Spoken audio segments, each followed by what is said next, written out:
If you've ever owned an older house, you know exactly what I'm talking about. That nagging damp patch that just refuses to go away. Well, in this explainer, we're going to play detective. We're going to unravel this mystery once and for all and find out what's really behind those frustrating, persistent leaks. Right? It's the question that honestly keeps people up at night. You spend all this time and money to fix it, you slap a coat of paint on it, and you think, great, done. And then, boom, first big downpour, and it's back. So what is going on here? Why does it keep happening? What are we missing? And this is the classic scene, isn't it? Our source material just hits the nail on the head here. But here's the thing. That's not just a stain. Think of it as a clue. It's the final piece of evidence from a crime scene that's happening somewhere completely different. Way, way away from the wall you're staring at. So this brings us to what I like to call the frustrating cycle of temporary fixes.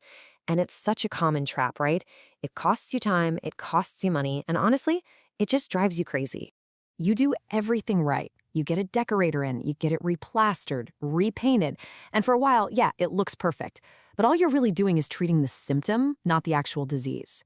It's kind of like putting a Band-Aid on a wound that needs stitches. You're just stuck in this expensive, frustrating loop. Okay, so where is the real problem? We've got to uncover this hidden highway that water is using to travel through your house. This is the moment we stop thinking like homeowners and start thinking like detectives. Yeah, the fancy term for it is water ingress. And what that really means is simple. Water is taking a journey. It's not just a simple leak.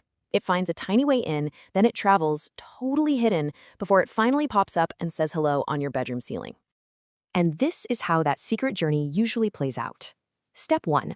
Water finds a weak spot to get in, and 9 times out of 10, that's going to be the chimney.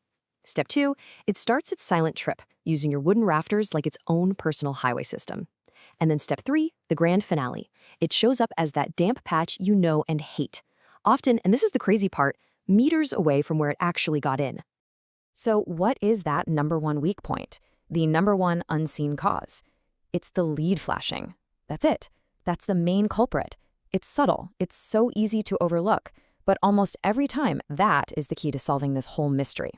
But okay, to really get why that flashing fails, we have to go back in time.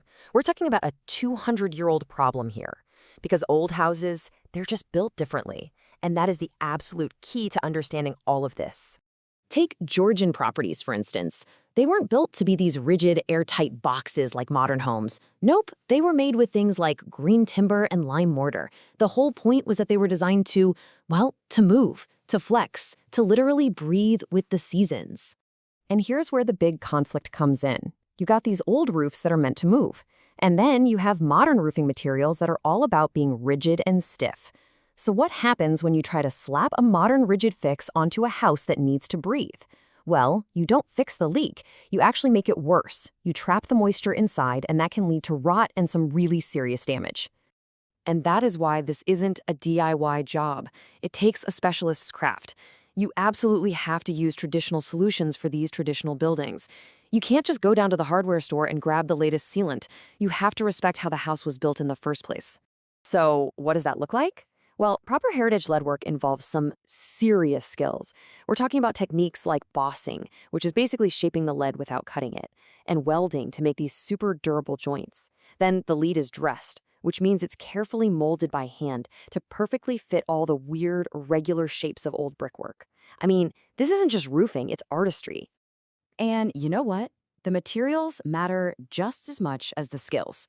Here's a pro tip. It's all about the grade of the lead.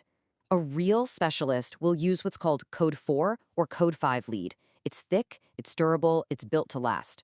The rookie mistake? Using Code 3. It's just too thin, and it's one of the main reasons these repairs fail way too early.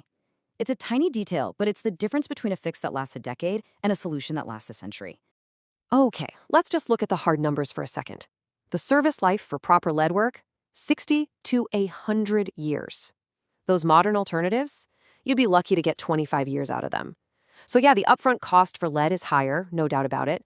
But when you look at how long it lasts, and the fact that it's what's required for these old buildings anyway, it's pretty clear which one is the smarter investment. And that right there is the big takeaway. We need to stop thinking about this as a quick repair and start thinking about it as a 100-year solution. It's a total shift in perspective, really, about what it means to look after a historic building. So the big question, what's this going to cost me?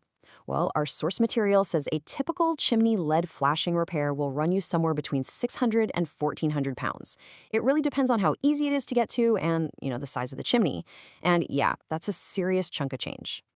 But let's flip that question around. Don't ask what it costs, ask what it protects.